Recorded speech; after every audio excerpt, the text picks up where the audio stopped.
అబ్బా దొరికిపోయాను. ఇవాళ అడ్డంగా దొరికిపోయాను.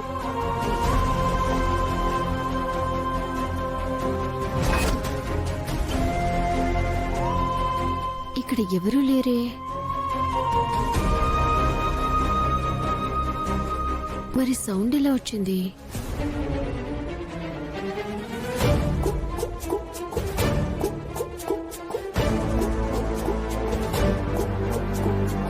అమ్మ త్రిపుర, భోజనం చేయకుండా ఏంటమ్మా అలా చూస్తున్నావు? భోజనం చేయి. ఒకవైపు టెన్షన్తో చచ్చిపోతుంటే భోజనం ఎలా చేయను?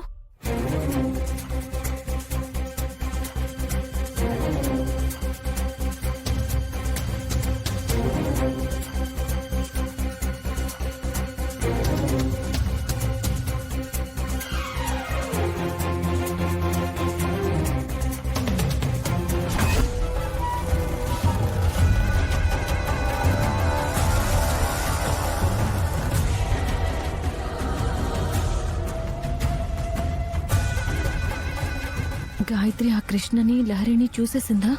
ఇప్పుడు గాయత్రి వచ్చి ఏం పెంట పెడుతుందో ఏంటో.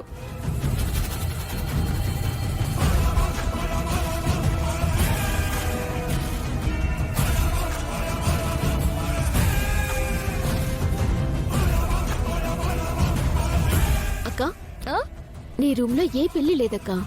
సౌండ్ అయితే వచ్చింది కానీ అక్కడ పడిపోయినట్టు కూడా ఏం లేవు. సరే సర్లే, ఆ సౌండ్ ఎక్కడి నుంచి వచ్చిందో తర్వాత చూద్దులే కాని రా, వచ్చి భోంచేద్దు గాని. అవును గాయత్రి, నువ్వు కూడా తినేసే. రా రా, తర్వాత నేను చూసుకుంటానుగా.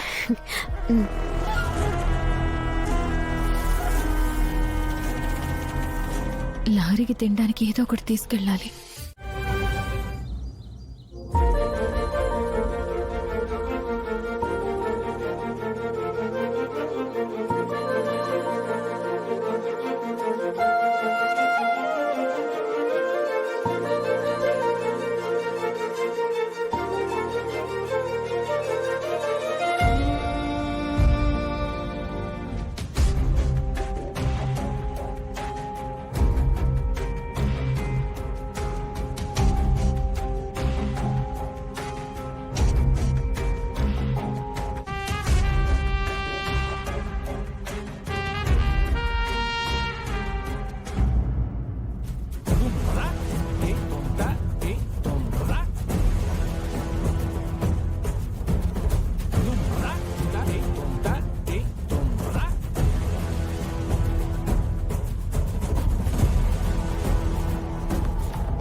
పాప ఎక్కడ ఉండడం ఏంటి?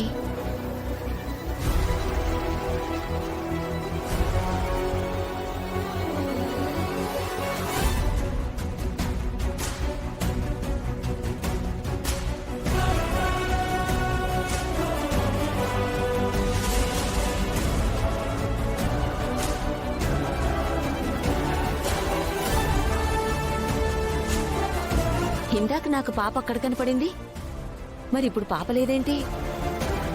అమ్మయ్యా, ఏంటి అంతా నా భ్రమ అనుకుంటా. త్రుటిలో చాలా పెద్ద ప్రమాదం తప్పిపోయింది.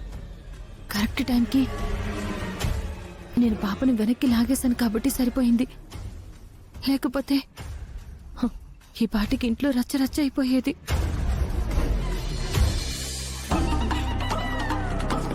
నువ్వింకా పడుకున్నావా? హే కృష్ణ, హే కృష్ణ, లే లే కృష్ణ,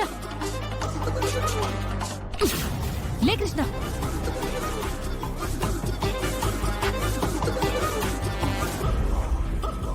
సత్య, లే.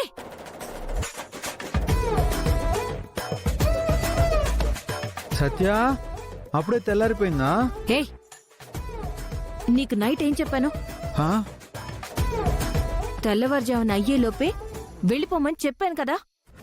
ఇప్పటి వరకు ఎలా పడుకున్నావు? రాత్రి ఉరుముల సౌండ్తో సరిగ్గా నిద్ర పట్టలేదు సత్య, అందుకే తెల్లవారుజామున మెలకు రాలేదు. సరే సరే, ముందు పాపం తీసుకుని ఈ వెనక గేట్ నుంచి ఎవరికి కనిపించకుండా జాగ్రత్తగా వెళ్ళిపోవాలి. సరే నేను వెళ్తా. మరి నువ్వెప్పుడు వస్తావు? ఏయ్, నా సంగతి నీకు అనవసరం. ముందు నువ్వు ఇక్కడి నుంచి వెళ్ళు, వెళ్ళు. సత్య, ఇంకో 2 minutes పడుకోవచ్చా?